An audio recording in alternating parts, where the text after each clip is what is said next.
Hi everyone, welcome back to our ventures. Today we're going to be going through Elvis's plane, the exhibit showing his cars, the Elvis movie set, and then the actual Sun Studios tour. Now let's start off with the Lisa Marie. Elvis purchased this 1958 Convair 880 in April 1975 and named it Lisa Marie after his daughter. Elvis called the Lisa Marie airplane Flying Graceland, reflecting his decorating taste. This customized jet has features like a living room, conference room, sitting room, and private bedroom, as well as gold-plated seatbelts, suede chairs, leather-covered tables, 24-karat gold, Fletch sinks, and more. The interior of this plane is decorated in jewel tones. Blue, green, and gold are the primary hues Elvis had wanted, and combined, they show off a rich, almost cocoon-like interior. Of course, the king in rock and roll also insisted on a state-of-the-art sound system. Therefore, the Lisa Marie is outfitted with an 8-track stereo system, a sky-to-ground phone system, and other high-tech devices. Elvis took his first official flight on the Lisa Marie in November 1975. This trip was to Las Vegas, where he performed at the International Hotel for 2 weeks, bringing along his ex-girlfriend Linda Thompson on the trip. The nicknamed Hound Dog 1, affectionately dubbed as the pride of Elvis Presley Airways by the singer himself. This Flying Graceland had plenty to shout about. The Convair 880 was bought for a cool $250,000. That's about $1.2 million today. However, the refurbishments set the king back over $800,000, about $3.5 million today. Elvis Presley's Lisa Marie airplane went on display in 1984. This was 2 years after the Graceland Mansion was opened up for the public tours. 1 year after Elvis's death, his father Vernon Presley sold the airplane in 1978. In 1982, the newly formed Elvis Presley Enterprises worked with the plane's owners, OKC Partnership, to return the aircraft to Memphis, Tennessee. It was housed then across the street from the infamous mansion. Now let's head into the exhibits. There are more than 10 Elvis exhibits and discovery spaces. The mansion is amazing, but these exhibits are full of archives and fun facts. They hold anything and everything you can think of, starting with his cars. Yes, Elvis absolutely loved cars. I'm sure you guys already knew that. He bought more cars for his friends and family than anybody ever known, which is pretty cool. These exhibits are full with anything that you can think of, from Elvis's shoes to guitars, clothes, jumpsuits, merchandise that the Colonel came up with. Elvis Presley from 1935 to 1977 earned 171 gold, 94 platinum, and 34 multi-platinum discs, 299 awards total for his albums and singles as of March 21st, 2018. Starting with Elvis's first film, Love Me Tender, Elvis starred in 31 feature films as an actor and 2 theatrical released concert documentary films, all of which enjoyed financial success. For a number of years, he was one of Hollywood's top box office draws and one of the highest paid actors. His first film, released in 1956, followed by his 2 critically acclaimed films, Jailhouse Rock and King Creole, which have become classics of the era. Elvis Presley's 3 network television specials, the 68 Comeback Special, Aloha from Hawaii, and Elvis in Concert, stood among the highest rated specials of their time. The 68 special, Elvis, is one of the most critically acclaimed music specials of all time. The 1973 Elvis TV special, Elvis Aloha from Hawaii via satellite, was seen by 40 countries by 1 billion to 1.5 billion people and made television history. It was seen in television in more American homes than the first man walking on the moon. That's insane. Now let's talk about the infamous 68 Comeback Special exhibit.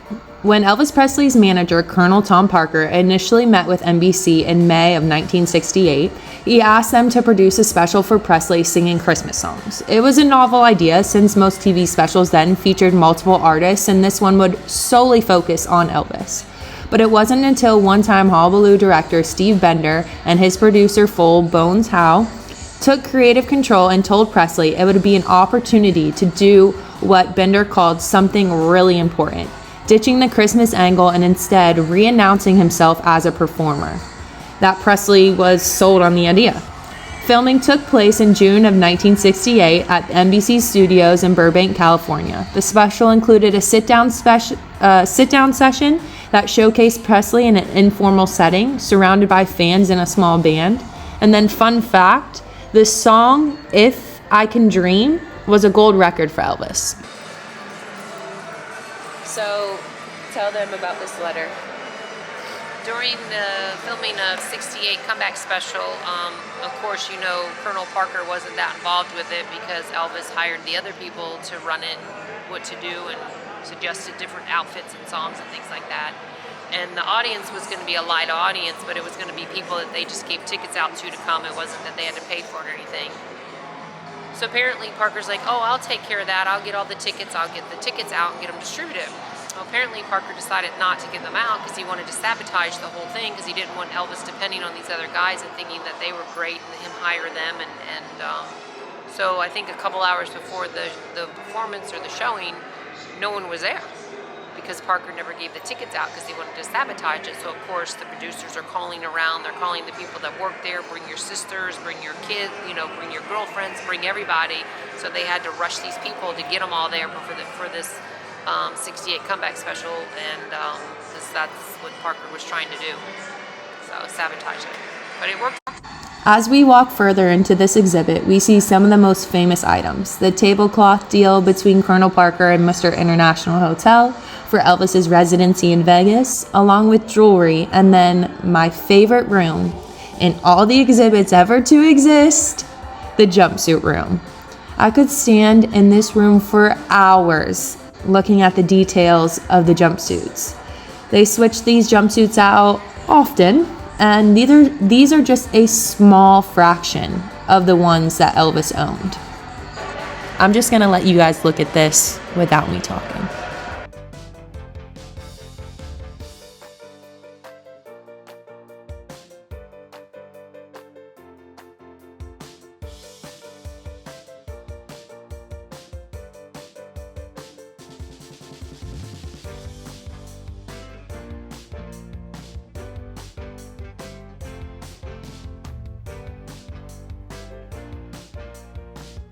This is what I call the record room. Elvis had hundreds of gold records, but out of all the singles and albums he created over his lifetime, he only had 3 Grammys.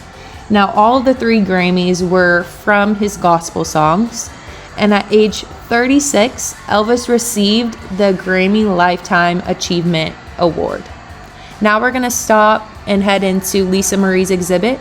This exhibit will be extended and opened even larger than before in 2024. So that's an exciting thing for Elvis Presley Enterprises and Graceland. Now we're going to step into the making of the Elvis movie exhibit. This looks into the beginning of the creative process for the celebrated film and follows it through its journey to the big screen, taking the story from paper to film. Highlights of the exhibit include behind-the-scene videos of the making of the film, including video shots while researching Memphis and Tupelo during the set builds in Australia and in rehearsals, plus handwritten notes, drafts of scripts, storyboards, and more. Props from the film, set pieces, and costumes and accessories worn by Austin Butler, Tom Hanks, and Olivia, which played Priscilla, and other actors are also on display, plus a look at the worldwide media frenzy surrounding the film. This exhibit extended their doors until March 2024. Now, here's a replica of Sun Studios, the first recording company to sign Elvis Presley. Now, let's see if this replica resembles the real thing. My mom and I took a tour of Sun Studios, the actual Sun Studios, and let's see how close this replica is.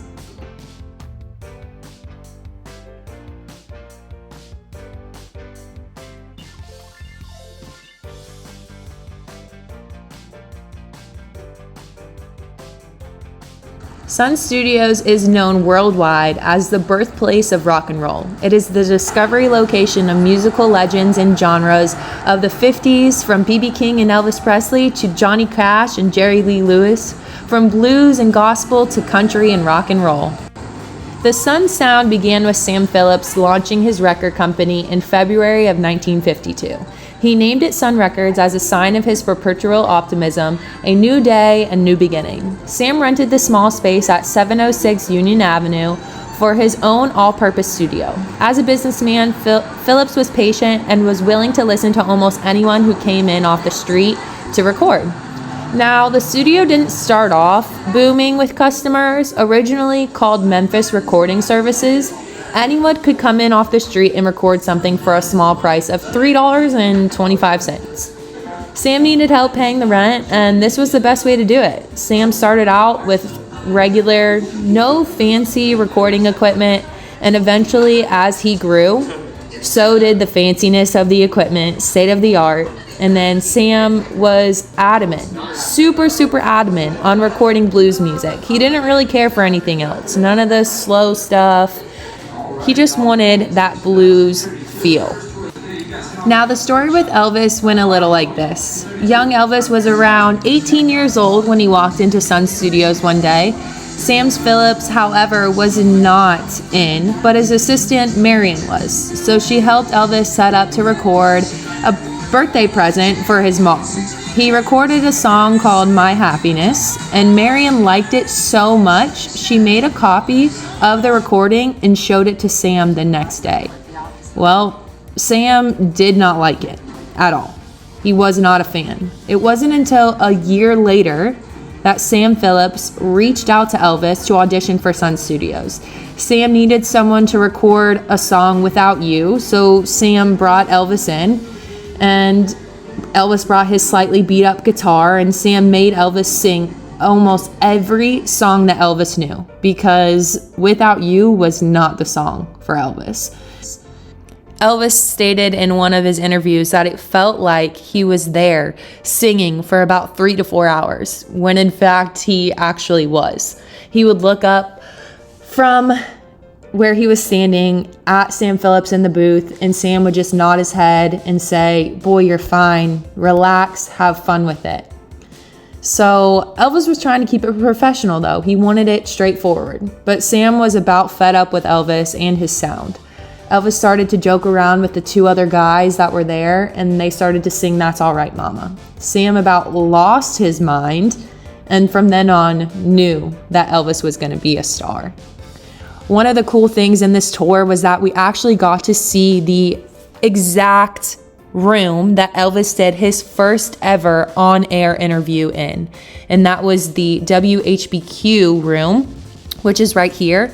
They actually went in to where this room was, and they cut it out and they placed it into this museum. So that was really cool to see, and that's where That's All Right Mama played over 37 times in a row. Now we are standing in the exact studio where Elvis recorded some of his most famous records. The ceiling is curved to ensure that the sound reaches all corners of the space, and then you'll see X's on the ground here soon. That's where the band stood when Elvis first auditioned for Sun Studios. There's actually a hole in the ground here where Bill Black, the bass player at the time that auditioned with Elvis, where his bass peg stood for those 3 to 4 hours that Elvis was auditioning. And then, have you guys heard of the $1 Million Quartet? I mean, I'm sure you have. Johnny Cash, Carl Perkins, Jerry Lee Lewis, and then, of course, Elvis Presley. But that piano that you see, that is where that famous picture was taken. Now, this tour is so cool because even though some of the stuff is replicas, this studio is still live today. So you can go in and record something if you would like. Hundreds of celebrities from nowadays are or have recorded in this studio just because of how famous it is. The people that have gone in and out, the records that they have created. Honestly, this tour was a lot cooler than I thought it was going to be. We even got to touch the microphone that hundreds of legends created music into. Elvis Presley sang into this exact microphone. I got to hold it, dance with it a little bit. But overall, this tour was absolutely amazing. I recommend it to anyone and everyone that is a music lover, no matter Elvis Presley or not, They mention Johnny Cash. They talk about Jerry Lee Lewis. They talk about other upcoming stars that made their debut through Sun Studios and everything that Sam Phillips did for the music community. Our tour guide was absolutely amazing. Any questions that you had, he was there to answer them. He knew almost everything that there could be known about Sun Studios. It's really cool what Sam Phillips did for the music community in Memphis.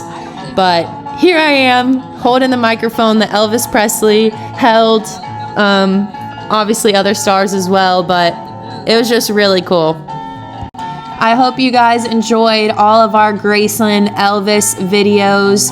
We are now coming to an end of the Elvis videos, unfortunately, but no worries, because you'll hear my mom say here shortly that we will be back. You guys know it, we will be back.